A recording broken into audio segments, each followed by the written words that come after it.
പശ്ചിമേഷ്യൻ യുദ്ധത്തിലേക്ക് ആദ്യമായി രംഗപ്രവേശനം ചെയ്ത ഇറാന്റെ സഖ്യകക്ഷിയായ ഹൂതി വിമതർ ഇസ്രയേലിന് നേരെ മിസൈൽ ആക്രമണം നടത്തിയതോടെ യുദ്ധം കൂടുതൽ മേഖലകളിലേക്ക് വ്യാപിക്കുമോ എന്നാണ് ഇപ്പോഴത്തെ ആശങ്ക.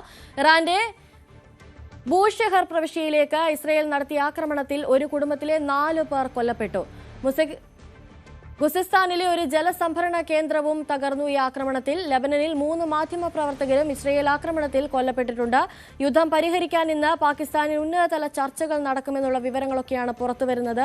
ഹൂതികൾ കൂടി ഇപ്പോൾ യുദ്ധരംഗത്തേക്ക് കൂടി കടന്നു വരുമ്പോൾ യുദ്ധം കൂടുതൽ ശക്തി പ്രാപിക്കുന്നു, കൂടുതൽ വ്യാപിക്കുന്നു എന്ന് വേണം മനസ്സിലാക്കാൻ. അജയ് സുധാബിജു ചേരുന്നുണ്ട് കൂടുതൽ വിവരങ്ങളുമായി. അജയ്, ഇറാനൊപ്പം ഇപ്പോൾ ഹൂതികൾ കൂടി ചേർന്നിരിക്കുന്നു യുദ്ധമുഖത്തേക്ക്. ഇപ്പോൾ ഇതാ സൗദിക്ക് നേരെ കൂടുതൽ ആക്രമണങ്ങൾ ഉണ്ടാകാനുള്ള സാധ്യതയുണ്ടാകുമെന്നുള്ള സൂചനകളൊക്കെ പുറത്തു വരുന്നു. അങ്ങനെയെങ്കിൽ സൗദി സേനയും കൂടി യുദ്ധമുഖത്തേക്ക് കടന്നു വരുന്ന ഒരു സാഹചര്യം ഉണ്ടാകും. യുദ്ധം കൂടുതൽ രൂക്ഷമാകുന്നു എന്ന് തന്നെ വേണം മനസ്സിലാക്കാൻ, അല്ലേ? തീർച്ചയായിട്ടും ഇപ്പോൾ ഹൂതി വിമതർ കൂടി ഈ യുദ്ധത്തിൽ പങ്കാളികളായതോടുകൂടി യമനിലേക്കും ഈ യുദ്ധം വ്യാപിക്കും എന്നുള്ളൊരു ആശങ്ക അത് പരക്കെയുണ്ട്. ഇപ്പോൾ ഹൂതികൾ ആദ്യം മുതൽ തന്നെ ഈ യുദ്ധത്തിൽ ഇറാനെ പിന്തുണ അറിയിച്ചുകൊണ്ട് വാക്കാലുള്ള പ്രസ്താവനകൾ മാത്രമാണ് പുറത്തിറക്കിയിരുന്നത്. എന്നാൽ അവർ ഈ യുദ്ധത്തിൽ ഉടൻ പങ്കാളികളാകും, ഇറാന് പിന്തുണയുമായി സൈനിക നീക്കം നടത്തും എന്നുള്ള ചില ഭീഷണികൾ ഇതിനു മുൻപേ ഉള്ള ദിവസങ്ങളിൽ പുറത്തു ഇറക്കിയിരുന്നു. ഇപ്പോൾ അതിനുശേഷം യുദ്ധം തുടങ്ങി കൃത്യം ഒരു മാസം ഘട്ടത്തിൽ അവർ തിരിച്ച് ഇസ്രായേലിലേക്ക് ആക്രമണം നടത്തുകയായിരുന്നു. അവർ 2 ഘട്ട മിസൈൽ ആക്രമണങ്ങൾ ഇതിനോടകം നടത്തി എന്നാണ് വിവരം ലഭിക്കുന്നത്. തെക്കൻ ഇസ്രായേൽ കേന്ദ്രീകരിച്ചായിരുന്നു ഈ ആക്രമണങ്ങളിൽ പകുതിയിൽ കൂടുതൽ നടന്നിരിക്കുന്നത്. എന്നാൽ ഈ ആക്രമണത്തിൽ അധികം നാശനഷ്ടങ്ങൾ ഉണ്ടായിട്ടില്ല എന്നാണ് റിപ്പോർട്ടുകൾ സൂചിപ്പിക്കുന്നത്. എന്നാൽ ഇറാന്റെ ആക്രമണം കഴിഞ്ഞ ദിവസം ഇപ്പോൾ ടെല്ലവീവ് ഉൾപ്പെടെയുള്ള നഗരങ്ങളിലേക്കുണ്ടായിരുന്നു. ടെല്ലവീവിൽ ഒരാൾ കൊല്ലപ്പെട്ടു എന്നാണ് വിവരമുള്ളത്. അതുമാത്രമല്ല, ഇറാനിലേക്ക് തിരിച്ചുള്ള ഇസ്രായേലിന്റെ ആക്രമണവും ഇപ്പോൾ രൂക്ഷമായിരിക്കുകയാണ്. ഇപ്പോൾ ഇറാനിലുള്ള വിവിധ നഗരങ്ങളിലേക്ക് ആക്രമണം നടന്നു. ചില ഹ്യൂമൻ റൈറ്റ് ഏജൻസികൾ റിപ്പോർട്ട് ചെയ്യുന്നത് യുദ്ധം തുടങ്ങി ഇതുവരെയുള്ള ഒരു കണക്കെടുത്ത് നോക്കിയാൽ ഒരു ദിവസം ഏറ്റവും കൂടുതൽ ആക്രമണങ്ങൾ ഇറാനിലേക്ക് നടന്നത് ഇപ്പോൾ കഴിഞ്ഞ ദിവസമായിരുന്നു. യുദ്ധം തുടങ്ങി ഒരു മാസമാകുന്ന കഴിഞ്ഞ ദിവസമായിരുന്നു ഏറ്റവും കൂടുതൽ ഒരു സിംഗിൾ ഡേയിൽ ഇറാനിലേക്ക് ആക്രമണം നടന്നിരിക്കുന്നത്. ഏതാണ്ട് 701 ആക്രമണങ്ങൾ ഇറാന്റെ വിവിധ മേഖലകളിലായിട്ട് നടന്നു.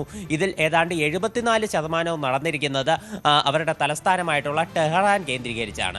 ഈ ആക്രമണങ്ങളിൽ കനത്ത നാശനഷ്ടങ്ങൾ തന്നെ സംഭവിച്ചിട്ടുണ്ട്. ബൂഷെഹർ പ്രവിശ്യ നമുക്കറിയാം, ഇറാനിലുള്ള ഒരു ആണവ നിലയം ഉൾപ്പെടെ സ്ഥിതി ചെയ്യുന്ന പ്രവിശ്യയാണ് ബൂഷെഹർ. ഇവിടെ കനത്ത ആക്രമണം ഇസ്രായേൽ കഴിഞ്ഞ ദിവസങ്ങളിലൊക്കെ നടത്തിയിരുന്നു.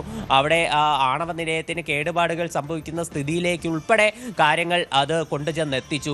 ഇപ്പോൾ നിലവിൽ ബൂഷെഹർ പ്രവിശ്യയിൽ നടന്നിട്ടുള്ള ആക്രമണത്തിൽ 4 പേർ കൊല്ലപ്പെട്ടു എന്നുള്ള ഒരു വിവരമാണ് ലഭിക്കുന്നത്. ഒരു കുടുംബത്തിലുള്ള 4 പേരാണ് കൊല്ലപ്പെട്ടത്. അതുപോലെ തന്നെ ഖുസിസ്ഥാനിലുള്ള ഒരു ജലസംഭരണ കേന്ദ്രവും ഇസ്രായേലിന്റെ ആക്രമണത്തിൽ തകർന്നതായിട്ട് വിവരമുണ്ട്. മറ്റ് പ്രധാനപ്പെട്ട ചില വിവരങ്ങൾ വരുന്നത് ലെബനനിൽ നിന്നാണ്. ലെബനനിലും ഇസ്രായേൽ കനത്ത ആക്രമണം തന്നെയാണ് നടത്തിക്കൊണ്ടിരിക്കുന്നത്. പ്രത്യേകിച്ച് തെക്കൻ ലെബനനിൽ നമ്മൾ കഴിഞ്ഞ ദിവസം ഒരു ദൃശ്യമൊക്കെ കണ്ടിരുന്നു. ഒരു റഷ്യൻ മാധ്യമപ്രവർത്തകൻ റിപ്പോർട്ട് ചെയ്യുന്നതിനിടെ അദ്ദേഹത്തിന്റെ പിന്നിൽ ഒരു മിസൈൽ വന്ന് വീഴുന്ന ദൃശ്യമൊക്കെ കണ്ടിരുന്നു. ഇപ്പോൾ അവിടെ മാധ്യമപ്രവർത്തകർ, ഒരു 3 ലെബനൻ മാധ്യമപ്രവർത്തകർ ഇസ്രായേലിന്റെ ആക്രമണത്തിൽ കൊല്ലപ്പെട്ടു എന്നുള്ളൊരു വിവരം കൂടി അവിടെ നിന്ന് ലഭിക്കുന്നുണ്ട്. അതുമാത്രമല്ല, അവിടെ വിവിധ മേഖലകളിൽ നടന്നിട്ടുള്ള ആക്രമണത്തിൽ ചില ആരോഗ്യ പ്രവർത്തകരും കൊല്ലപ്പെട്ടതായിട്ടുള്ള ചില വിവരങ്ങളും കൂടി ലെബനിൽ നിന്ന് വരുന്നുണ്ട്. അവിടെ കനത്ത രീതിയിൽ ഇപ്പോഴും തെക്കൻ ലെബനനിൽ ആക്രമണം തുടരുന്നു എന്നാണ് വിവരം. ഈ മാധ്യമപ്രവർത്തകർ കൊല്ലപ്പെട്ടതിൽ പ്രതിഷേധിച്ചുകൊണ്ട് ലെബനന്റെ വിവിധ പ്രദേശങ്ങളിൽ ബെയ്റൂട്ടിൽ ഉൾപ്പെടെ പ്രതിഷേധമുണ്ടായിരുന്നു ഇസ്രായേലിനെതിരെ. അതുമാത്രമല്ല, ഇപ്പോൾ ടെല്ലവീവിൽ നോക്കുകയാണെങ്കിലും അതുപോലെ തന്നെ ഈ യമനിൽ നോക്കുകയാണെങ്കിലും ഇസ്രായേലിനെതിരെ പ്രതിഷേധങ്ങളുണ്ട്. അമേരിക്കയിലേക്ക് നോക്കുകയാണെങ്കിൽ അവിടെ നോ കിങ്സ് പ്രൊട്ടസ്റ്റ് ശക്തമായിട്ടുള്ള രീതിയിൽ തന്നെ ഈ യുദ്ധത്തിനെതിരെയുണ്ട്. ട്രംപിന്റെയും അതുപോലെ തന്നെ നെതന്യാഹുവിന്റെയും എല്ലാം ചിത്രങ്ങളും ബോർഡുകളും വെച്ച രൂപങ്ങളുമായി ആളുകൾ തെരുവിലിറങ്ങി തെരുവിലിറങ്ങി ആ നേതാക്കൾക്കെതിരെ പ്രതിഷേധിക്കുന്ന ഒരു കാഴ്ച കൂടി നമുക്ക് കാണാൻ സാധിച്ചിട്ടുണ്ട്. ഇതിപ്പോൾ US-ൽ മാത്രമല്ല, ലണ്ടൻ, പാരീസ് ഉൾപ്പെടെ വിവിധ നഗരങ്ങളിൽ ഈ യുദ്ധത്തിനെതിരെ പ്രതിഷേധക്കാർ തെരുവിലിറങ്ങിയ കാഴ്ചകളൊക്കെ നമുക്ക് കാണാൻ സാധിച്ചു. ഇതിലേറ്റവും കൗതുകകരം ഈ യുദ്ധം നടത്തുന്ന പ്രധാനപ്പെട്ട രാജ്യമായിട്ടുള്ള ഇസ്രയേലിലെ ടെല്ലവീവിലും കനത്ത രീതിയിലുള്ള പ്രതിഷേധം ഉണ്ടായിരുന്നു. അവിടെ ഇസ്രയേലിൻ്റെ കൊടികളുമേന്തിയാണ് ആളുകൾ തെരുവിലേക്ക് ഇറങ്ങിയത്. ശക്തമായിട്ടുള്ള മുദ്രാവാക്യങ്ങൾ ഉൾപ്പെടെ വിളിച്ചവർ തെരുവിലുണ്ടായിരുന്നു. പോലീസ് ഇവർക്ക് മുദ്രാവാക്യങ്ങൾ നൽകി ഇവരെ പെട്ടെന്ന് തന്നെ അവിടെ നിന്ന് നീക്കം ചെയ്തെങ്കിലും ഈ പ്രതിഷേധങ്ങൾ ഈ യുദ്ധത്തിനെതിരെയുള്ള വലിയൊരു സന്ദേശമായി ഈ ഒരു മാസമാകുന്ന വേളയിൽ മുഴച്ചു നിൽക്കുകയാണ്. അതുപോലെ ചില വിവരങ്ങൾ വരുന്നത് ഈ വാൾസ്ട്രീറ്റ് ജേർണൽ US-ലെ ഒരു മുതിർന്ന ഉദ്യോഗസ്ഥനെ ഉദ്ധരിച്ചുകൊണ്ട് പുറത്തുവിട്ട ചില റിപ്പോർട്ടുകൾ ഇപ്പോൾ കുറച്ച് ആശങ്കാജനകമായി തുടരുകയാണ്. അതായത് US ഒരു ഗ്രൗണ്ട് ഇൻവേഷന് തയ്യാറെടുക്കുന്നു എന്നാണ് റിപ്പോർട്ടുകൾ സൂചിപ്പിക്കുന്നത്. ഇതിന്റെ ഭാഗമായി ഏതാണ്ട് 3500ഓളം മറൈൻ ഉദ്യോഗസ്ഥരെ അവർ പശ്ചിമേഷ്യയിലേക്ക് അയച്ചിട്ടുണ്ട്. ഇതിന് മുൻപേ ഒരു 2000 ഉദ്യോഗസ്ഥരെ അയച്ചിരുന്നു. ഇപ്പോൾ ഒരു 3500 ഉദ്യോഗസ്ഥരെ കൂടി അവർ അയച്ചിരിക്കുന്നു എന്നാണ് വിവരമുള്ളത്.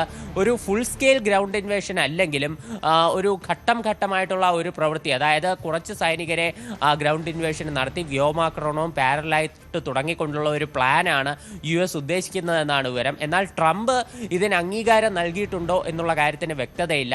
ചിലപ്പോൾ പശ്ചിമേഷ്യയിലുള്ള മറ്റ് സുരക്ഷാ നടപടികൾ വിലയിരുത്താൻ കൂടിയായിരിക്കാം ഇത്തരം സൈനികരെ അയക്കുന്ന നടപടി ഉണ്ടായത്. അതിനിടെ ട്രംപിന്റെ ഒരു പ്രസ്താവന കഴിഞ്ഞ ദിവസം വന്നിരുന്നു. അദ്ദേഹം തന്റെ പ്രസംഗത്തിനിടെ പറയുകയായിരുന്നു, ഈ ഹോർമുസ് കടലെടുക്ക് ഇറാൻ ഉപരോധിക്കുകയാണെങ്കിൽ ഇറാനെ നരകം കാണിക്കും എന്നുള്ളൊരു ഭീഷണിയാണ് ട്രംപ് വീണ്ടും ഉയർത്തിയിരിക്കുന്നത്. എന്തായാലും ഏപ്രിൽ 6 വരെ US ഇറാനിലുള്ള ഊർജ്ജ കേന്ദ്രങ്ങൾ ആക്രമിക്കില്ല എന്നാണ് പറഞ്ഞിട്ടുള്ളത്. ഇതുവരെ US-ന്റെ ഭാഗത്ത് നിന്ന് അത്തരം പ്രകോപനങ്ങളൊന്നും ഉണ്ടായിട്ടില്ല എന്നതും നമ്മൾ എടുത്തു പറയേണ്ടതാണ്.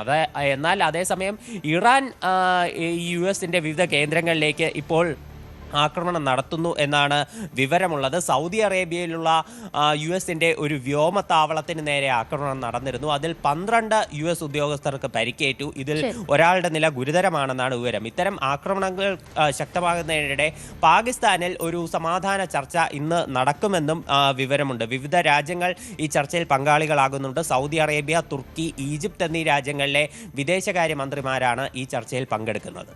ശരി, അജയ് സുധ ബിജുവാണ് കൂടുതൽ വിവരങ്ങൾ നൽകിയത്.